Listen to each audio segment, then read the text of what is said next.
যিশু সমাজগৃহ থেকে বেরিয়ে সিমনের বাড়িতে গেলেন। সেখানে সিমনের শাশুড়ি খুব জ্বরে ভুগছিলেন, তাই তারা এসে তাকে অনুরোধ করল যেন তিনি তাকে সুস্থ করেন। তখন যিশু তার কাছে দাঁড়িয়ে জ্বরকে ধমক দিলেন। এর ফলে জ্বর ছেড়ে গেল, আর তিনি তখনই উঠে তাদের খাওয়া দাওয়ার ব্যবস্থা করতে লাগলেন। সূর্য অস্ত যাওয়ার সময় লোকেরা তাদের বন্ধুবান্ধব ও পরিবারের লোকজন যারা নানা রোগে অসুস্থ ছিল তাদের যিশুর কাছে নিয়ে এলো। যিশু তাদের প্রত্যেকের ওপরে হাত রেখে তাদের সুস্থ করলেন। তাদের অনেকের ভেতর থেকে ভূত বেরোয় এলো। তারা চিৎকার করে বলতে লাগলো, আপনি ঈশ্বরের পুত্র। কিন্তু তিনি তাদের ধমক দিলেন, তাদের কথা বলতে দিলেন না, কারণ তারা জানতো যে তিনি সেই খ্রিস্ট।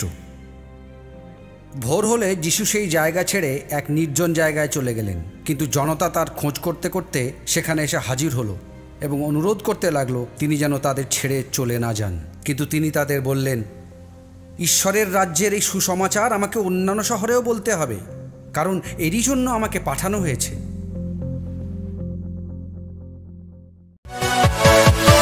Yeah.